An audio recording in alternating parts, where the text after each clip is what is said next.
Señores, en esos países del Medio Oriente, de la India, hay costumbres totalmente disímiles a las costumbres nuestras en el llamado nuevo continente, que no es nuevo nada, es tan viejo como el viejo. Pero hay costumbres que uno a veces no entiende. Por ejemplo, este caso. Un padre intenta sacrificar a su hijo en Turquía como una ofrenda a Dios. Debe ser a Alá. Allá el Dios de ellos es Alá.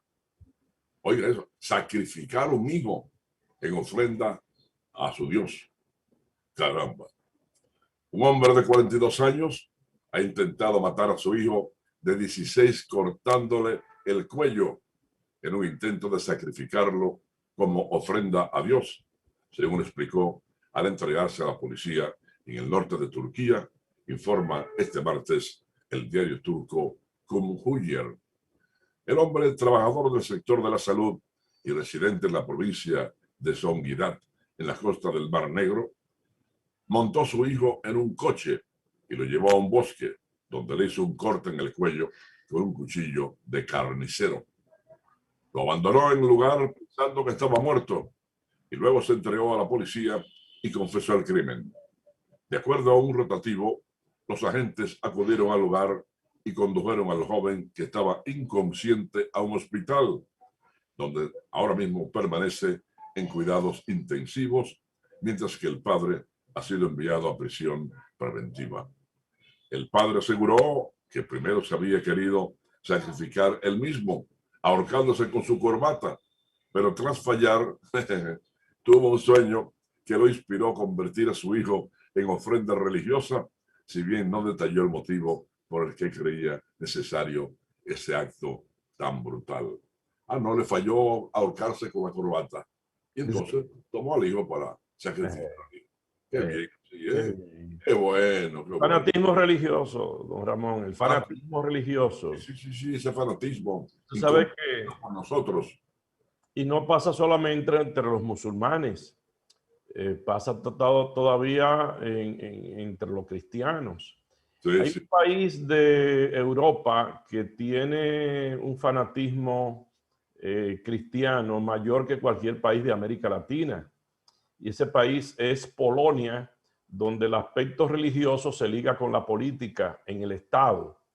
Fíjese este caso, 3 activistas polacas acusadas de blasfemia por unir un halo del arco iris a la imagen de la Virgen de Czestochowa, una virgen de ellos, fueron absueltas hoy por un juzgado de Płock, un lugar que está en el centro del país, en un proceso que había despertado gran interés en Polonia. Elżbieta Podlesna, Anna Prus y Joanna Girstra, que en caso de condena afrontaban una pena de hasta 2 años de prisión, saludaron el fallo como un hito positivo en su lucha por la libertad de expresión. Todavía no entiendo cómo el arco iris, un símbolo de diversidad y tolerancia, puede ofender sentimientos.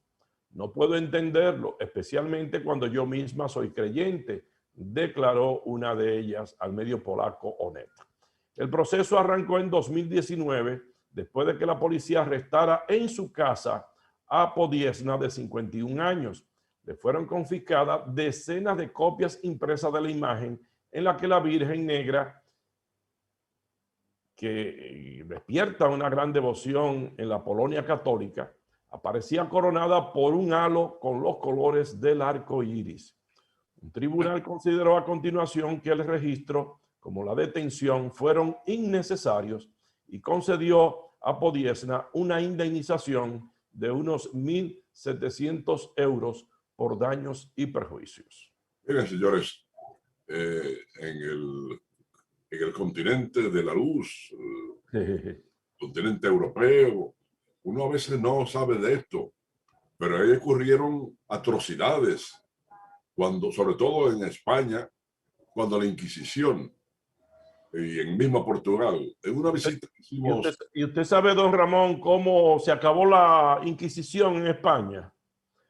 Cuando llegó Napoleón, sable en mano, con los levantando, ¿verdad? Los principios de la Revolución Francesa. Así es. De la libertad de pensamiento y todas esas cosas.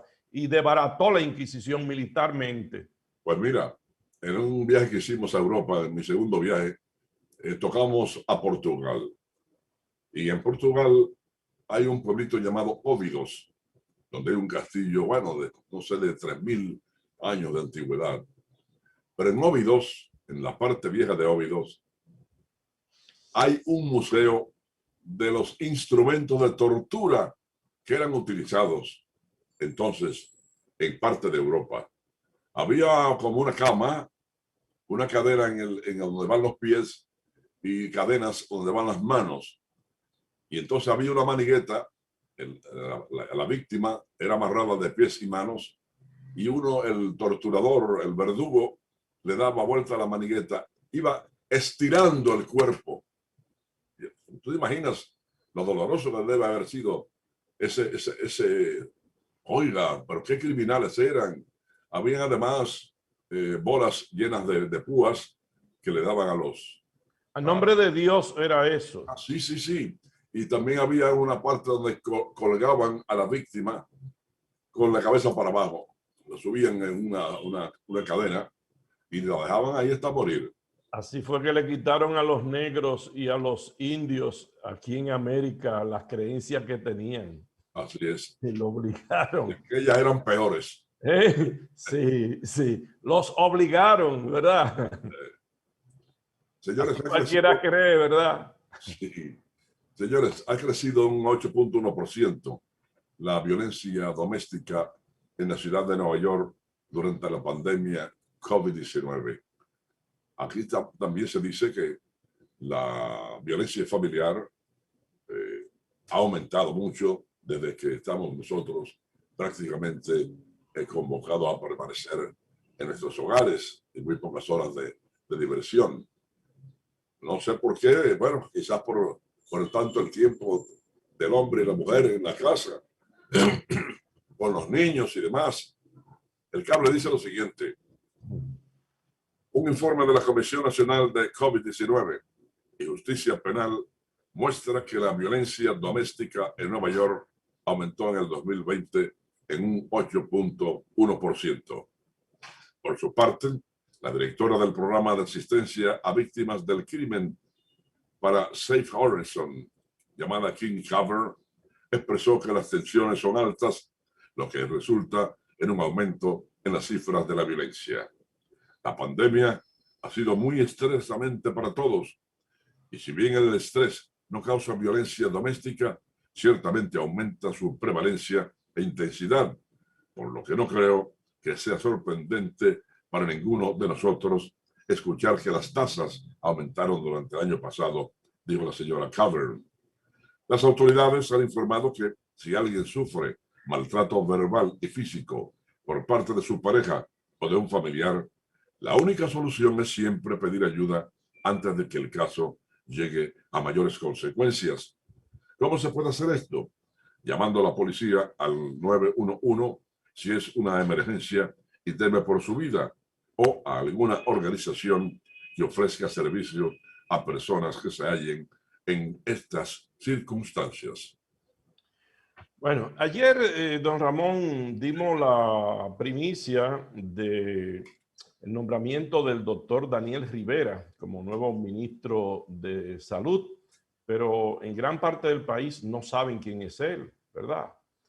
Pues el doctor Daniel Rivera, nuevo ministro de Salud, es el presidente del Consejo de Administración de la Clínica Unión Médica de Santiago, centro del cual también es accionista el exministro Plutarco Arias, a quien sustituye en el cargo.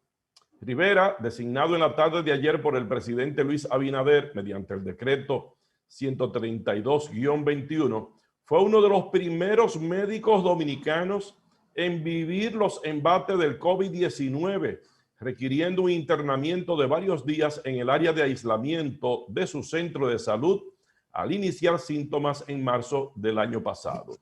Desde el inicio de la pandemia, la Clínica Unión Médica es uno de los centros de salud que ha destinado mayor cantidad de camas y espacios a recibir y tratar pacientes con COVID.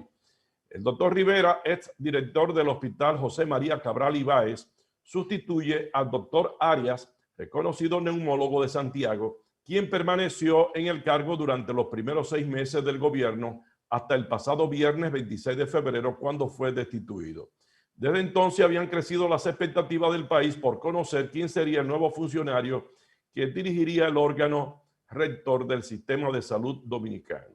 Es decir, que en asunto de COVID, a Daniel Rivera no hay que explicarle, porque él fue de aquel grupo de médicos que fueron a un crucero y cogieron el COVID. Y luego algunos de esos compañeros de él fallecieron. Hubo como dos médicos. Además él como director de la clínica Unión Médica ha tenido muchos casos tratados allá por él mismo directamente. Tiene una experiencia vastísima en este asunto. Es de esperarse que rinda una gran labor él al frente del Ministerio de Salud Pública.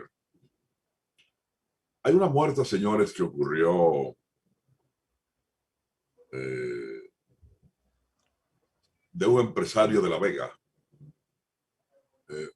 ligado, según la policía, al asunto del tráfico de estupefacientes. Bueno, que fue hallado muerto de un disparo en la cabeza. Entonces, como que luce bastante misteriosa esta desaparición de este hombre, así tan repentinamente y en esta forma brutal.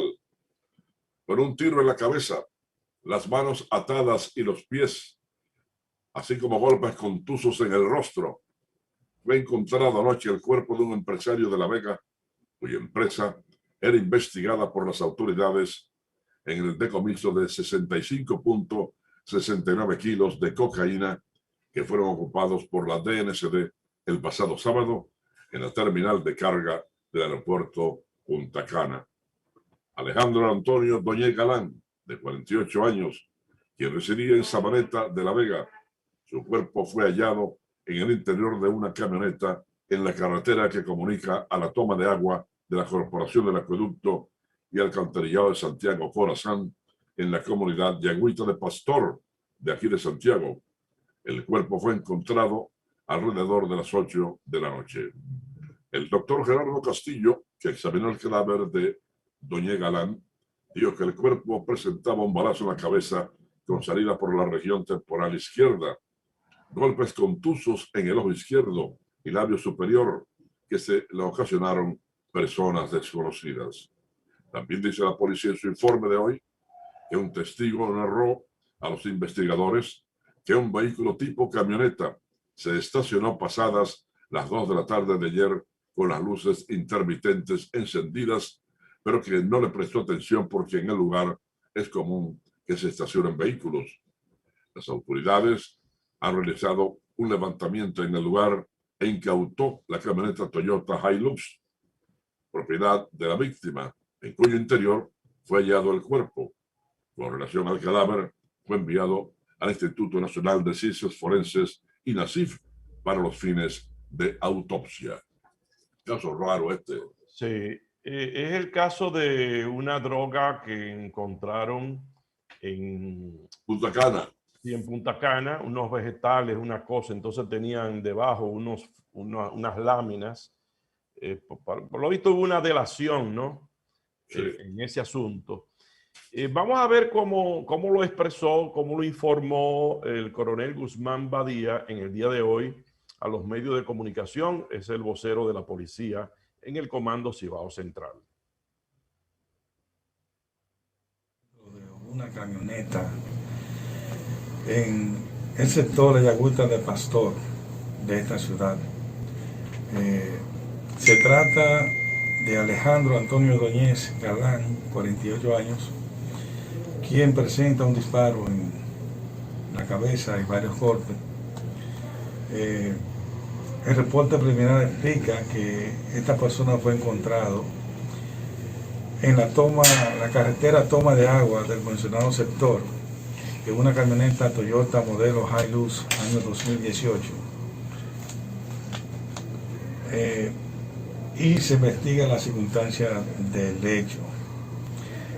Por el hecho hay 3 personas detenidas para fines de investigación. conjuntamente la División de Homicidio y el Ministerio Público están trabajando el caso. Claro que sí, se presume que fue